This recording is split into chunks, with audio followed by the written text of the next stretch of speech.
Bueno, ¿qué tal? Buenos días, buenas tardes, buenas noches, dependiendo cuando estén escuchando esta clase.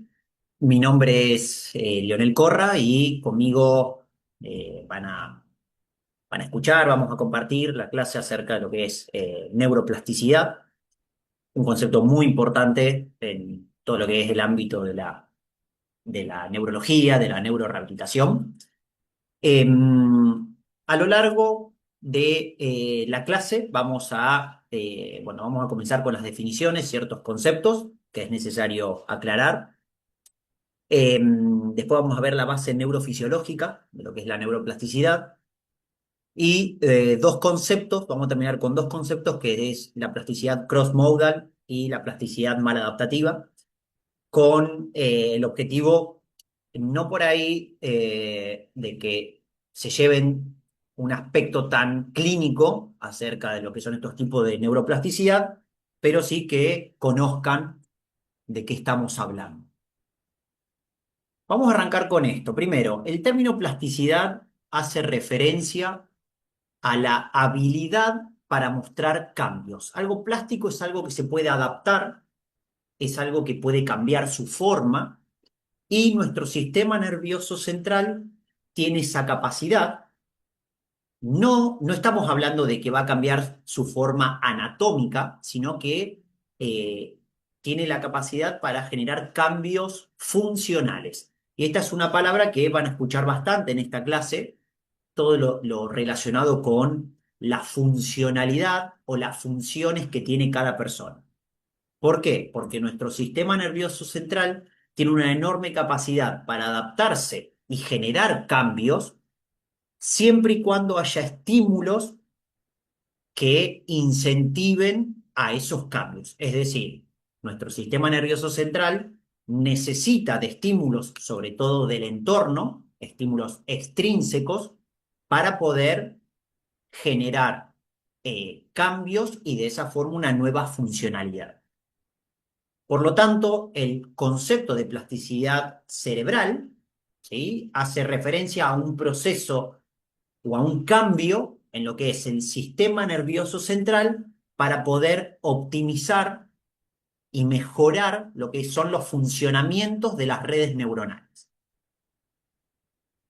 Hay un concepto o hay una definición de un libro de neurorehabilitación que nos dice que la plasticidad neuronal es la capacidad que tiene cada célula del organismo de poder organizarse y reorganizarse en cada fase del desarrollo. Es decir, cuando estamos hablando de lo que es la organización, hacemos referencia a la capacidad con la cual nuestro sistema nervioso va aprendiendo nuevas funciones a medida que vamos creciendo, mientras que la reorganización va sucediendo constantemente a medida que va pasando el tiempo y, por ejemplo, vamos reemplazando un aprendizaje o una función con algo nuevo, o muchas veces esa persona que ha tenido alguna lesión o alguna alteración en el sistema nervioso central y que como consecuencia de eso se necesitan de una rehabilitación para poder recuperar las funciones y que, por ejemplo, una persona que se había quedado sin poder caminar, a partir de ahora pueda empezar a caminar. ¿Eh? Em, Ahora bien, cuando estamos hablando de una neuroplasticidad, lo que sucede es una conexión o una nueva conexión entre, por ejemplo, dendritas, axones, ¿sí?, en donde básicamente esa sinapsis química que uno estaba teniendo, ¿sí? Recordemos que en el sistema nervioso central tenemos sinapsis química de tipo química y se empiezan a generar nuevas conexiones entre el sistema nervioso y de esa forma van a aparecer nuevas redes neuronales con el objetivo de que se establezcan nuevas funciones. Algo que, bueno, vamos a desarrollar un poquito más adelante. Ahora bien, vamos a suponer que cualquiera de nosotros decidimos empezar una nueva actividad, ¿sí? Por ejemplo, yo quiero arrancar a jugar al tenis o al básquet o al fútbol. Entonces, ¿qué pasa? La primera vez que yo llego a algún lado, yo no puedo pretender que esa actividad que yo estoy aprendiendo o que yo quiero aprender me va a salir de buena manera, un movimiento coordinado, un movimiento organizado, un movimiento sincrónico, si previamente no lo había hecho nunca.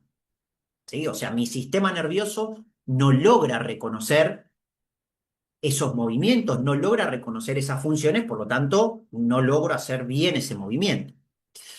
Pero ¿qué pasa?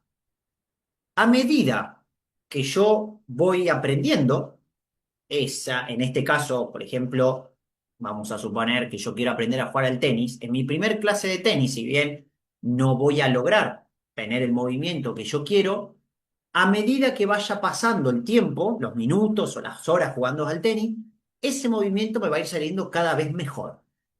¿Eso por qué sucede? Esto pasa porque la neuroplasticidad va a tener distintas etapas. La etapa a corto plazo lo que va a generar son cambios en la eficiencia sináptica. Es decir, las pocas conexiones neuronales que yo tengo van a mejorar su eficiencia porque voy a estar estimulando constantemente ese circuito neuronal. Entonces, va a haber cambios a nivel celular que van a permitir que ese movimiento que yo estoy haciendo sea cada vez mejor. Si eso que yo estoy realizando lo mantengo en el tiempo, por días, por meses, por años, esos cambios que eran a corto plazo van a pasar a ser a largo plazo. Pero ahí yo ya voy a dejar de tener un circuito armado, sino que se van a empezar a generar nuevos circuitos, se van a empezar a generar nuevas conexiones sinápticas, por lo tanto se va a empezar a generar una nueva red neuronal. Al generarse una nueva red neuronal, voy a tener mucho más circuitos neuronales actuando ante un movimiento, lo que va a permitir que esa acción que yo estoy haciendo sea mucho más coordinada, sea mucho más sincrónica, un movimiento más fino. Bien, y por último, como estamos hablando de neuroplasticidad, es necesario que podamos entender y diferenciar dos conceptos muy importantes.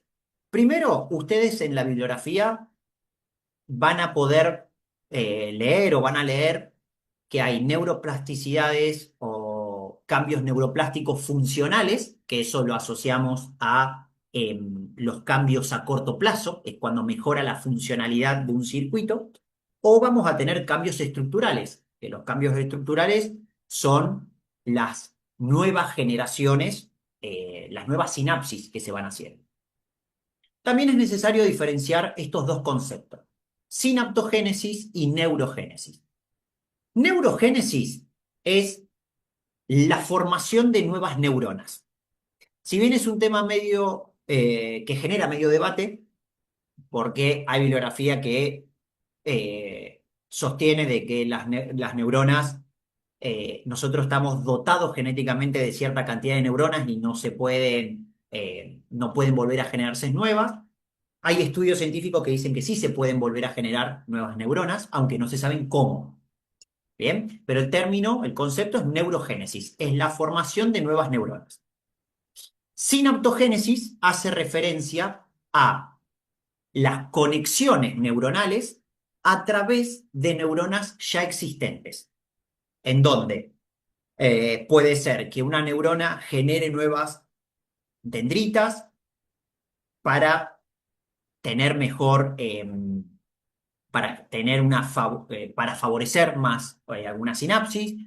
Puede ser que los axones que anteriormente estaban lesionados pueden generar unas nuevas capas y volver a recuperar esa funcionalidad de ese axón, ¿sí? Todo eso hace referencia a lo que es la sinaptogénesis. Y son dos conceptos que van a leer bastante en la bibliografía, por eso es importante aclarar. Ahora bien, cuando nosotros nacemos, como es el caso del bebé que aparece en la imagen, nuestro cuerpo nace con millones de células que, podríamos decir, se encuentran aisladas. ¿Sí? Nuestros cerebros son, o sea, genéticamente estamos dotados de muchísimas células nerviosas, pero que no tienen conexión entre ellas, o no tienen una conexión tan establecida entre ellas. Por lo tanto, el bebé sabe hacer muy pocas funciones.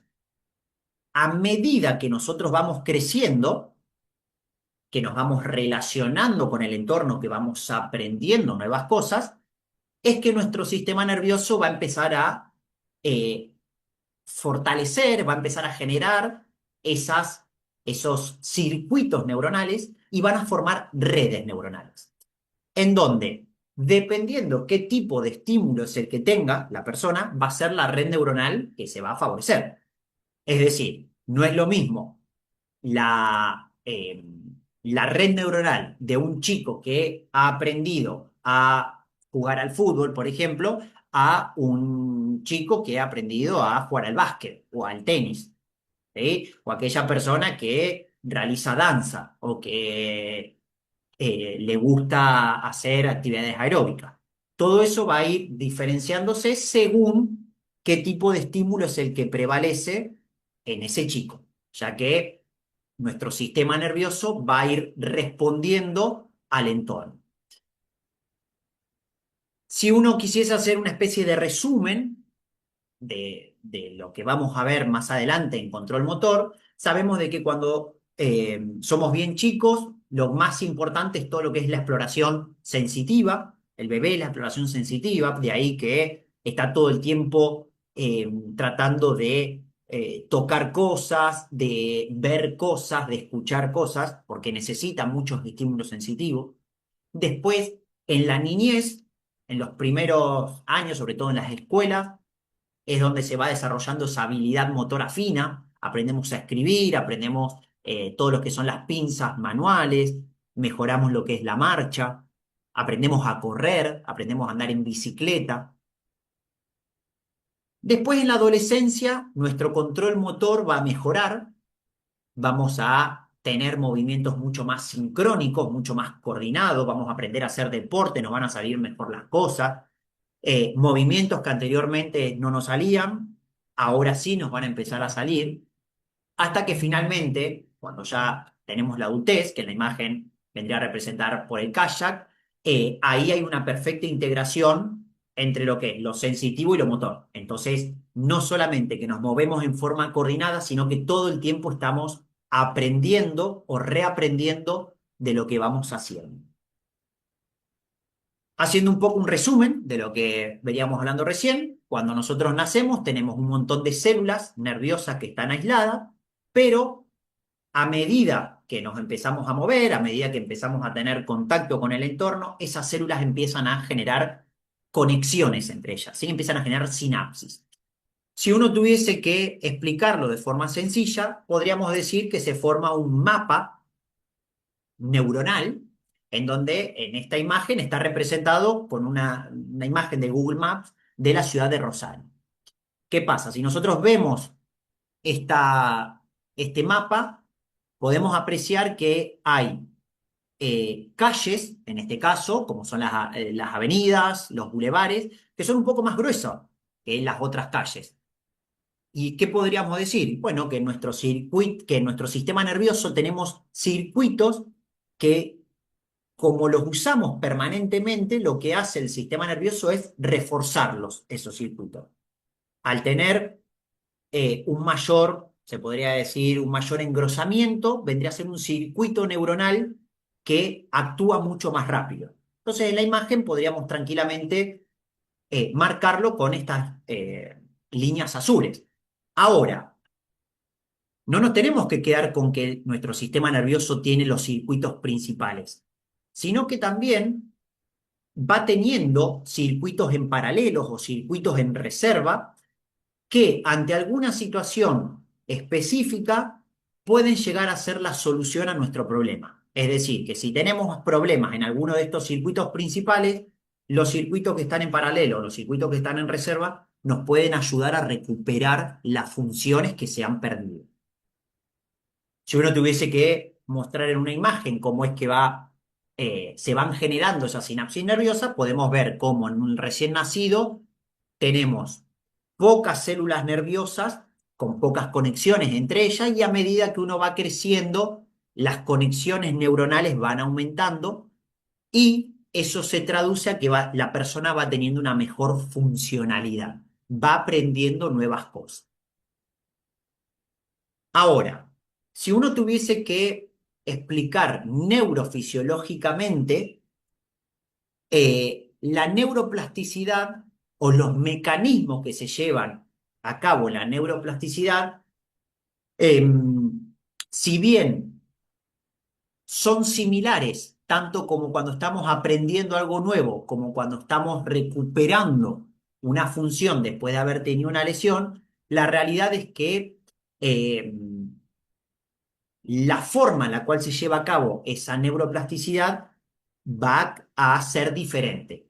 Básicamente porque en el aprendizaje nosotros tenemos todos nuestros circuitos neuronales que están preparados para aprender, están preparados para recibir esa información y poder generar nuevas funciones, mientras que después de alguna lesión, dependiendo qué tipo de lesión sea y de la gravedad de la misma, van a ser las posibilidades de recuperar una función que tenemos.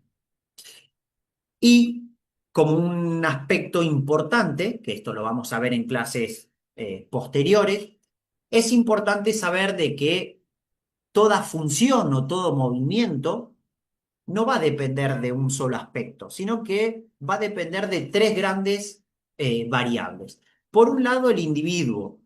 Hay una cuestión genética muy importante que tiene que ver con el movimiento que va a estar determinado por cada persona. De ahí que hay personas que tienen más facilidad para jugar al fútbol, hay otras que tienen más facilidad para lo que son las actividades aeróbicas, las acrobacias, el baile, ¿sí? O sea, tenemos una dotación genética.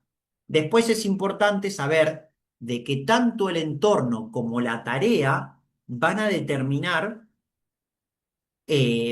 cuánto una persona puede aprender o no con respecto a una funcionalidad. Un entorno rico en estímulos va a favorecer mucho más esa neuroplasticidad. Un entorno que no logre estimular o una tarea que no logre exigir a un sistema nervioso no va a generar los cambios neuroplásticos que uno quisiera. Ahora, cuando hablamos de cambios neuroplásticos o cambios sinápticos, lo primero que tenemos que recordar es que estamos en presencia de una sinapsis química. Por lo tanto, vamos a tener una neurona presináptica, que está representado acá en el lado izquierdo de la pantalla, y por otro lado, una neurona postsináptica, que está representado en el lado derecho. Para que se generen cambios neuroplásticos, es necesario que haya cambios tanto a nivel presináptico como a nivel postsináptico. A nivel presináptico lo que se va a llevar a cabo es una potenciación sináptica. Es lo que se denomina una tetanización. ¿Por qué? Porque para que se generen cambios presinápticos es necesario que haya mayor producción de potenciales de acción. Esa mayor producción de potenciales de acción va a permitir que haya mayor liberación de neurotransmisores, que el tipo de neurotransmisores va a depender de qué tipo de célula sea la que se está estimulando.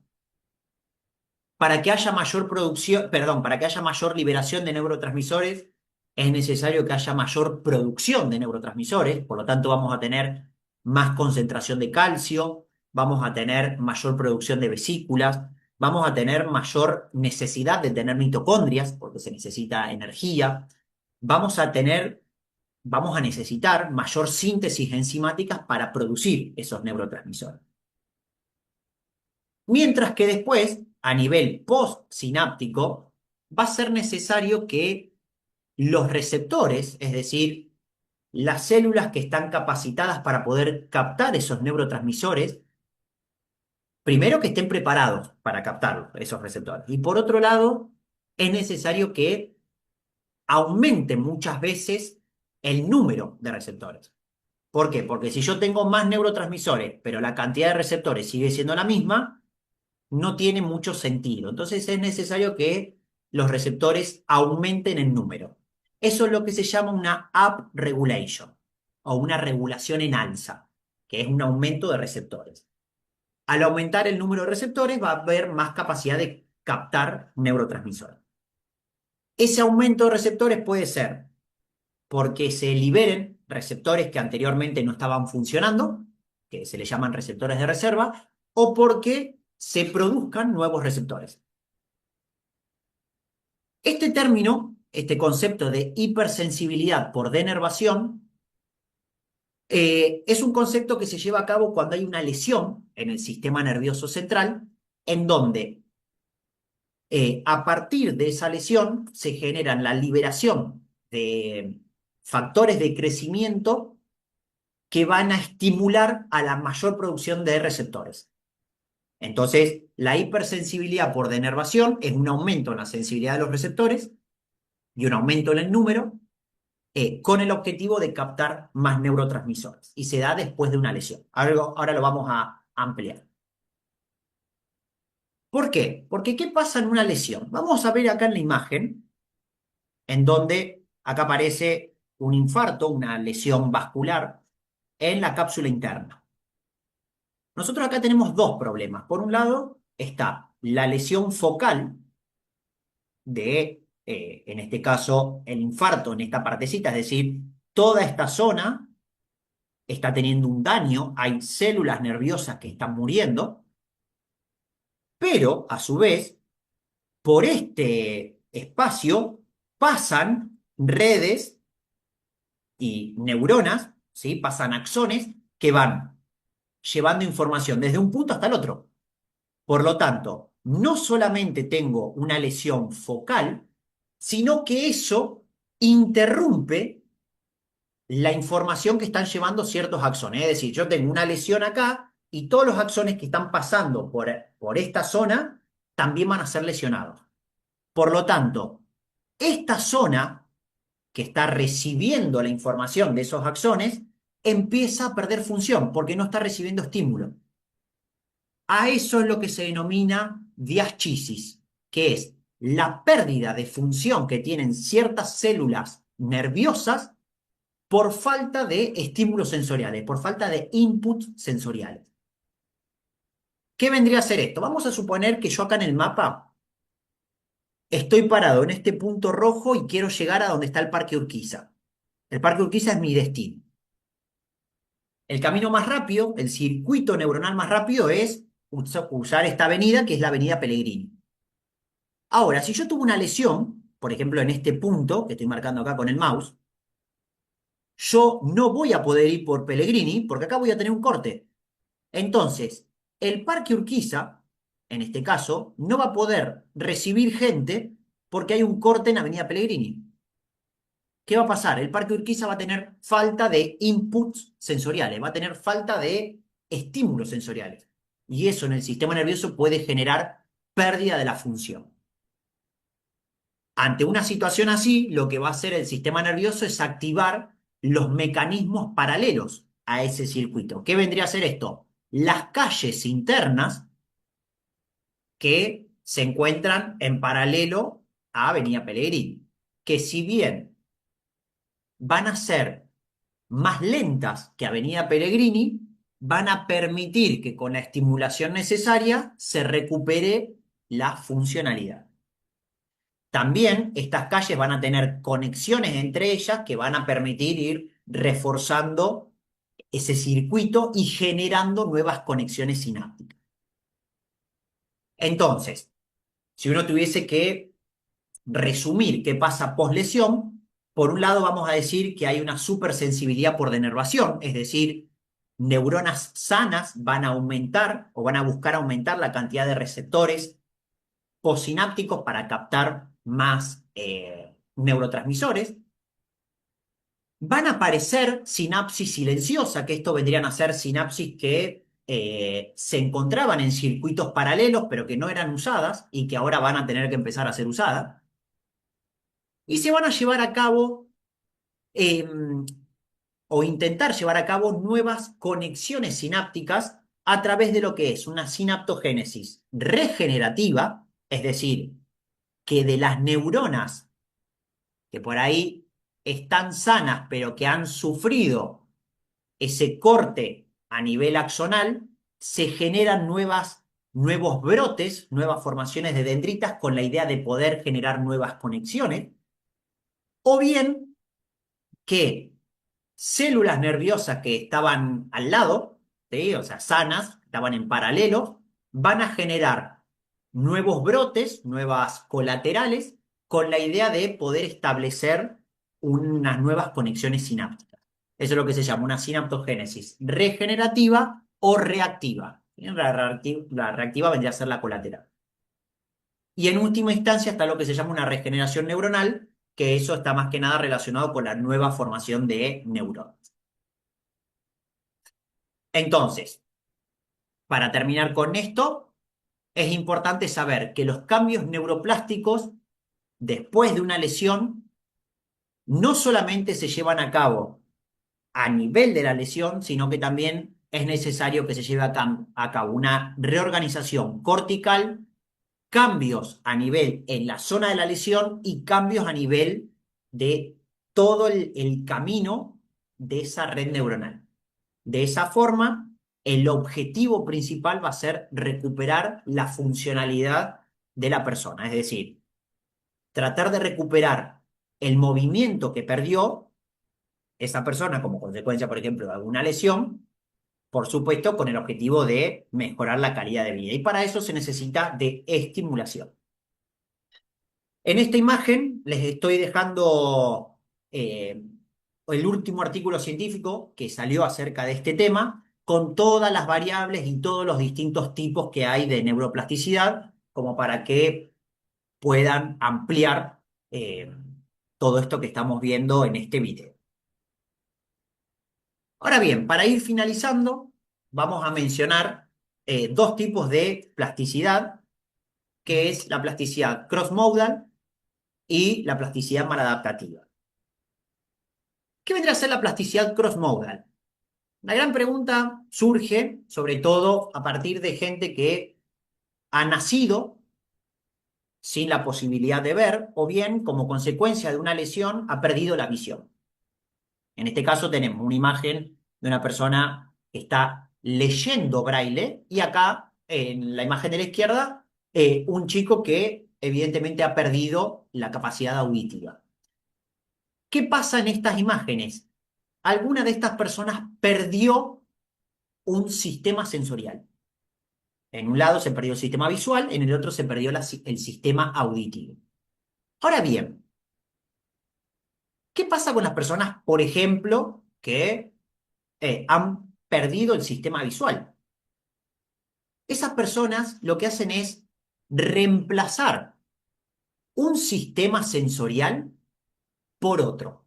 Es decir, la persona que no tiene el sistema visual, a través, en este caso, lo que son los pulpejos de los dedos, pueden reemplazar ese sistema visual con un sistema táctil. Por supuesto, estamos hablando de todas estructuras que pueda llegar a tener la persona al alcance de la mano. No estamos hablando de algo lejano. Entonces, ¿qué sucede? ¿Cómo surge esto de la plasticidad crossmodal? Surge ya que eh, se ha visto que en personas ciegas, cuando se las coloca en un lugar en donde se hace una resonancia magnética funcional, si bien no tienen el sistema visual activo, es decir, la parte occipital activa, cuando tocan con los dedos algún texto que lo pueden llegar a leer con el estímulo táctil, se activa la parte visual de la misma forma que se activa la parte visual en una persona que lo está leyendo con los ojos. Lo mismo sucede con la parte auditiva cuando una persona perdió el sistema auditivo. Lo que sucede es que a través de los otros sistemas, sobre todo el sistema visual, leyendo los labios, o muchas veces a través de estímulos vibratorios, de estímulos táctiles, lo que va a lograr hacer es activar la parte temporal auditiva y de esa forma la persona va a reemplazar un sistema auditivo que no está con alguno de otros sistemas para tratar de suplir esa función que está fallando. Por otro lado, es importante saber de que no toda neuroplasticidad es positiva. Tenemos una neuroplasticidad que es negativa, que se le llama plasticidad maladaptativa. Y es cuando lo que hace esta neuroplasticidad es perpetuar o mantener en el tiempo algún síntoma o algún tipo de alteración negativa que genere experiencias o sensaciones desagradables en las personas. Y es la base neurofisiológica de lo que es el dolor crónico, el mareo crónico, mala representación motora. Es decir, por ejemplo, una persona que ha tenido dolor o mareos durante mucho tiempo, se generaron nuevas conexiones neuronales en donde el sistema nervioso, cada vez que active ese circuito, lo que va a sentir es el síntoma.